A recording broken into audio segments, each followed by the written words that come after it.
What is up, everybody? Welcome back to another episode of the Rethink Everything podcast. I am Kyle Draper, the founder of the Rethink Everything brand, and I am so excited because the Rethink Everything series it started in the mortgage space, and so the first several books were kind of with mortgage people. And so people were asking like, "Oh, is this like a mortgage brand?" And I was like, "No, no, no, no, no. Trust me, soon enough, we're going to get to stuff that is not mortgage related, that is not business related." And there could not have been a better topic cross my desk than when I found out that our guest today, who I will introduce in a moment, wanted to write a book about beer. And not just beer, but craft beer. Not Miller Lite, not Coors, but the good stuff. And I knew, I was like, this is it. This is the book that is going to take us out of business and show people that we are a much broader brand than you maybe think that we are. And so, Jess, you may not even fully understand how thankful I am for you because you gave us our shot to get outside of the scope of business books. And so, guys, today our guest is Jess Merritt. She is unbelievable at everything that I've seen her do so far. She was introduced to us as an editor of our networking book. Shout out Lindsay Meyer and Liz Short. And you've just become such a great friend and an unbelievable asset that we could never pay you for if you build me one day. And so thank you for being on the show today. Oh, Kyle, I appreciate you. And I appreciate the opportunity to, be a part of the family here. It's been an awesome ride and, we're just getting started. And I feel like it's such a exciting time to expand the series into other realms and other topics that maybe are a little bit different than the norm. Yeah. And so tell everybody, give everybody your background. Who are you? What do you do during the daytime Mhm. when you're not helping us edit Rethink Everything books now? You know, give us the goods. Yeah, absolutely. So, my career started out in advertising, marketing. I worked as a copywriter at some of Chicago's biggest advertising agencies. I was lucky enough to work on some huge brands and, took that experience over 20 years. I'm a creative director now, so I'm leading teams through marketing and branding and advertising initiatives. It's really, a very rewarding role, but also one where I'm like, "I don't really know what I would do if I wasn't doing this." So I'm blessed to be in Yeah. the jobs that I am, and, in 2018, I launched a craft beer Instagram, and it was just for funsies, and I ended up becoming one of Chicago's first female craft beer influencers. So, Wow. yeah, I launched a beer blog, um, merchandise, T-shirts, stickers, glassware, and now I'm hosted all over the country at events and hotels, and I'm actually bringing a whole crew to Munich with me this year to taste beer. So Wow. um, it's grown into something really beautiful and amazing, and it's always been a side hustle, but I've always had a lot of heart for it, for the community, for the beer, um, you know, sort of world. And this book brings that to life, which has been so amazing to see. Yeah. I'm so excited to talk about it because I want you to educate people, so for those of y'all that don't know, the one of our newest books is Rethink Everything You Know About Craft Beer. Yes. And just there may be a lot of people, there it is. It's my favorite cover to date, right? It's our 13th book in the series. And so for the whoever came up with the idea of making the cover look like an actual like pint of beer, it was a brilliant idea and it wasn't mine. But it's my favorite cover up to date out of 13 books. And just I feel like it would be easy for some people to go, isn't beer just beer? Right? Like if you like beer, you just kind of like beer. explain to people like the nuances of the craft beer scene and how little it might actually have to do with the beer itself. Yeah, it's such an interesting sort of culture, underground culture. So, I started out working at a wine bar in college, developed my palate, and then started tasting different beers. And as craft beer was on the rise in the 2010s, it sort of started blowing my mind. I thought to myself, I didn't realize that beer could be this complex like wine. I didn't realize that, Mm, I went to a beer pairing dinner and the beer flavor changed, with the foods. And I thought to myself, okay, this is wild. This is so different than anything I could have imagined because, like most people, I just thought, okay, beer at a baseball game, beer at a college keg party, like no, beer sure. from Yeah. the grocery store. But um, craft beer has seen such an amazing journey, and it's really just been all about community. It's really been about showing up, enjoying those events, supporting your local breweries, especially, when things have become tougher out there for local, breweries and brew pubs. And it's really about just supporting local and coming together and, sharing a pint and talking about life. And it's a little bit less about exactly what beer you're drinking when it comes to craft beer, but how you kind of show up and how you support local and how you interact with the community and how you kind of shine a light on those folks who are working so hard just to bring us these amazing like raspberry beers and chocolate beers and all kinds of amazing, flavor profile barrel aged beers. So it's been so cool to watch, and I thought to myself, why not, bring this to life in that sort of story telling way and hear from folks from all over, all kinds of walks of life in the beer community, hear their stories. What was the in the book, right? There it's written by a multitude of people, each contributing a chapter to it. What story in the book were you most drawn to? Ooh, that's a tough one. I love all of my co-authors equally. Of course. Yeah, yeah. They're all amazing stories, but there's several in here that I think really stand out. Chapter 1 is chapter 1 for a reason. I think Jen Price has a really beautiful story about, um, how she kinda grew up, with her dad drinking beer and how, she really just grew this amazing beer conference with thousands of folks, and she had a dream and she made it come true, and with the support of her community and sponsors. So, chapter 1 for sure is great. Demisha's chapter is beautiful. She headed up, a diversity program for folks who wanted to learn how to brew beer, so that was a really beautiful story to hear. She pitched it and she brought it to life with a brewery in Southern California. Um, Wow. yeah, let's see. Um, Gosh, so many great ones. I think there's a dual chapter by Stephanie and Lindsay, and they run a podcast called Drunk and Uncultured. Their chapter is really I interesting. love that. Yeah, it's really interesting. They say that blanket forts built this community, so it's a really interesting kind of deep dive into how their community came to be and how what they strive to do as far as bringing folks together and supporting folks in the Yeah. beer space. So many great chapters. It's hard to pick. Um, No, that so many have we been on their podcast yet? so many good ones. So I was on Drunken Uncultured the other night. They are going to I love it. that one's going to be live just after Women's Day, so next week. Yeah, early Do next you week. have to be drunk to go on the show? I wasn't imbibing that night. I actually was drinking a CBD water, but they Alright. they they accept, they as long as you have something in your hand, I think you're good. That's right.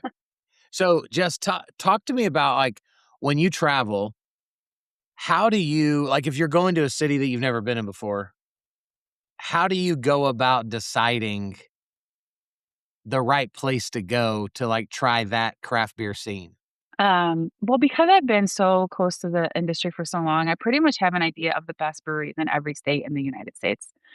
Because Really? there was a point in time where I was trading beer, which means you're buying beer, you're packing it, and you're shipping it to your online Instagram followers and friends, so that they can try beer from across the country they've never tried before.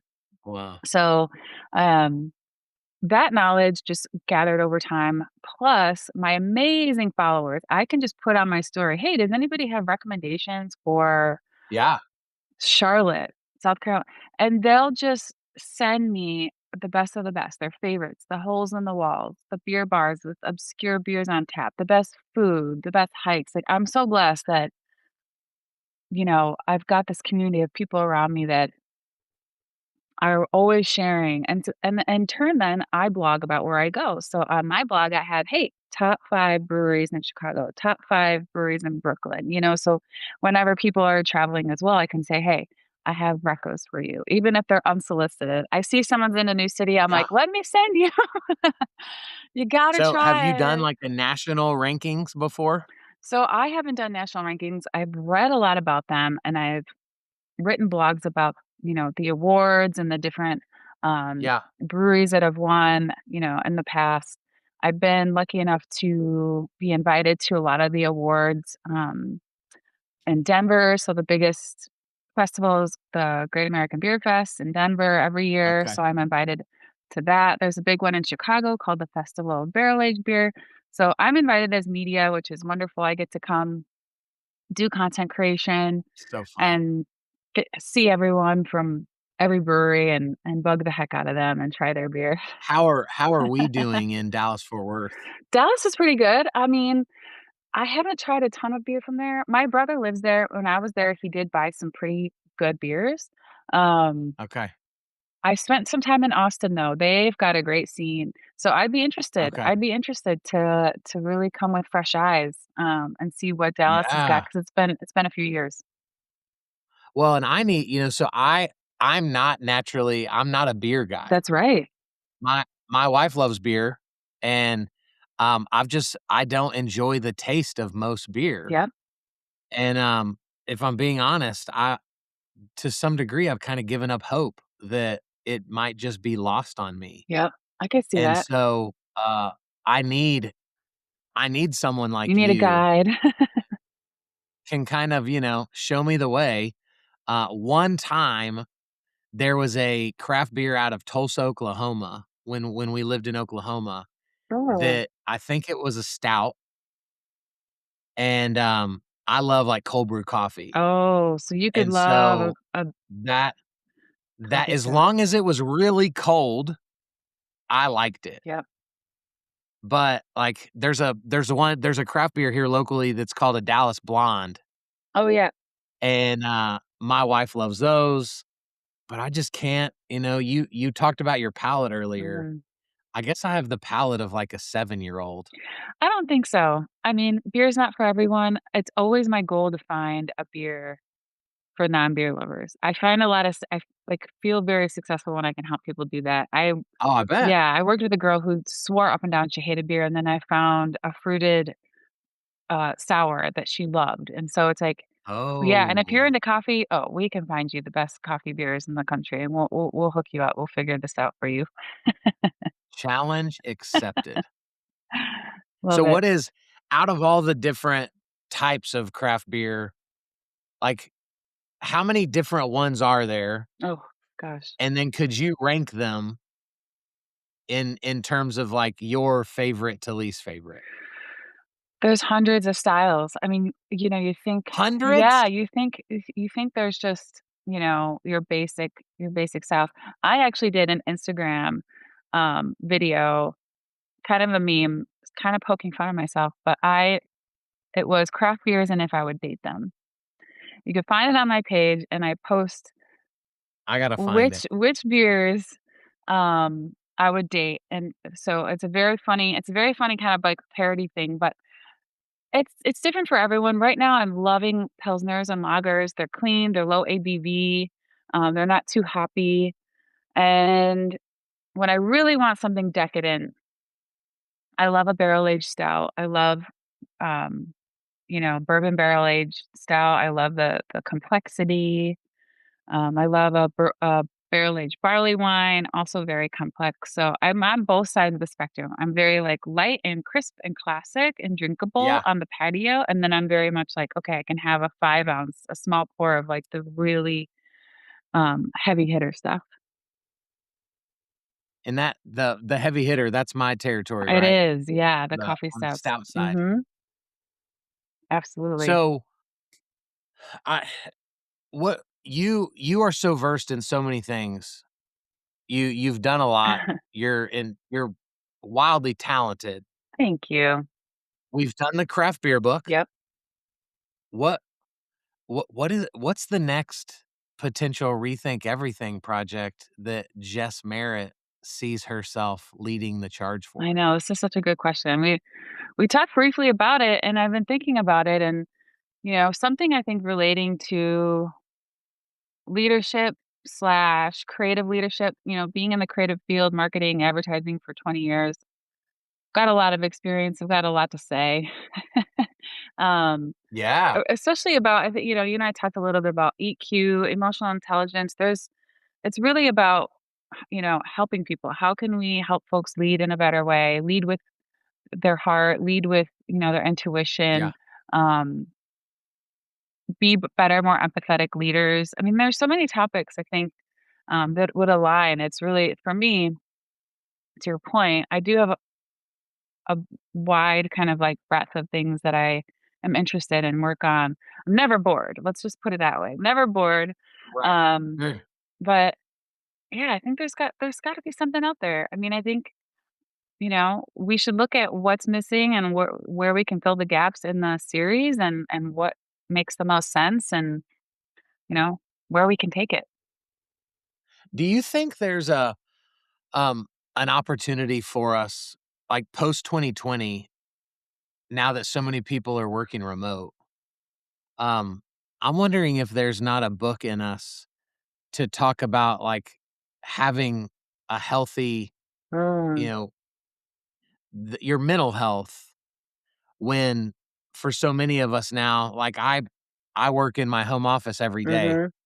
I have an office that I go to, but it only has one other person in it, and so there is not this community aspect anymore in Mm. the way that I work, and I would imagine that it's that way for many people. There may be something in, maybe the remote workspace. I like that. I don't know. I like that too. I think that's a really, poignant piece because things have changed so much the last several years. Yeah, Um, there's been this big ping, right? And some people are resisting it, and some companies want folks to return back to the office, and then some folks are saying, "No way, Jose." And so it's very yeah, interesting. It's a very interesting time for that sort of a book of, um, you know, whether it's like finding balance or finding success or finding, rethink everything you know about remote work. Um, yeah. yeah, there's something. You just said Yeah, there it it's is. Yeah. interesting.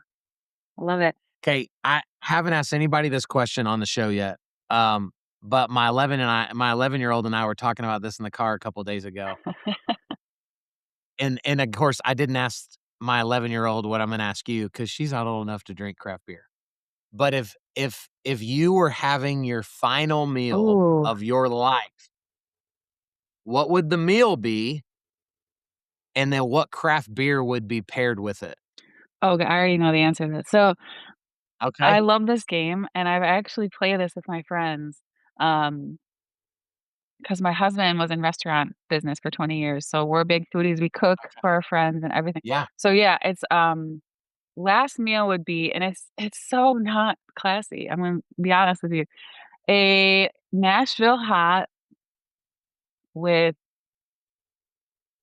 tater tots and, like, all kinds of, I'm a big sauce person, so all oh, me all kinds too. of aiolis, give me everything. Um And I love, so, pretty much all my followers know this. My favorite beer is Revolution Brewing. They're from Chicago. They're, Okay. they're, um well, they've got a lot of great barrel-aged beers, but they've got this really great, barrel-aged beer called Rye Way to Heaven. And that is Mm, my last beer, last drink on earth. Um Just that's a go out with, like, something amazing. It's, gosh, I don't even know if it's, what is it, 16, 18% beer, right? So, um, that's not wow, a that's with Nashville yeah, hot that's all over your just like face. fried food, fried everything. I'll admit this to you because you'll appreciate it now that I know that you're a sauce person, because I think most people would think this is weird. My favorite restaurants are based on the amount of sauces I can have Yes, for dipping. like, one of my favorite restaurants, I love it because with my chicken tenders that I get there, I can get ketchup, barbecue, honey Oh, mustard, honey ranch, mustard, yes. and, getting to, like, change each bite with a different sauce. I think the average person is like, "Dude, you're weird." Like, that's weird. It's so not weird. It's variety is the spice of life, and I feel like, yeah, we always tell our servers, like, "Bring us the weirdest aioli you have, the weirdest sauce." I've never asked Yeah, that. I haven't but asked get that. yeah, let's That's get brilliant. weird. Let's get weird. That needs a We've got the new Rethink Everything store. We might need a "Let's Let's get get weird" weird. shirt Let's get weird. with, like, a condiment sauce Sauce packet. cup in the Yeah, on the image, you I love know? it, but, you know the So good. rules, no ketchup on a hot dog if you're in Chicago. I'm just, I heard you say ketchup, but I I w Okay, I'm gonna say it. My wife's embarrassed. are you ketchup I eat only? hot dog No, but I eat hot dogs with ketchup and mayonnaise, Okay, okay.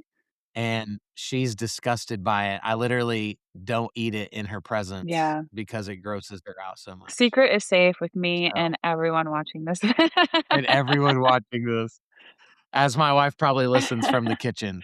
So, Jess, before we wrap up, where do people find you on IG? Yeah, so you could find me at Beer Babe Jess. That's my Instagram, TikTok, all the things, and then beerbabejess.com is Love it. my website and my blog. Um, yeah, you can't miss me. I'm always on there posting away, and we're really excited about the book. We've got so many people sharing and posting their stories. Yes. So, um, yeah, we're getting ready to celebrate this weekend in San Diego for Women's Day, and then in Yeah. Chicago as well. Jess, I can't thank you enough for being a part of the Rethink family, for being a friend, and, so many ideas that we'll have moving So forward many. that help Rethink Everything grow are coming from your brain. So I'm eternally grateful for you. Thank you for coming on Oh, the thanks for show. having me. It's so good to be here with you and enjoy this moment. It's kind of savor the moment. Slow down and just take a look and see what we did here, That's and right. it's great stuff. Absolutely. Guys, thank you for watching. Thank you for listening. Remember, our storefront is now available. You can go to rethinkeverythingstore.com and you can buy gear in your favorite So color. cool. We actually just added it today. There is now a frosted beer looking Oh coffee mug yeah. that you Similar. can sip your coffee from that looks like the cover of the craft beer book. And so we appreciate you guys. Thanks for being a part of this community. Share it with friends. We want this thing to grow, and we will see you on the next episode. Right on.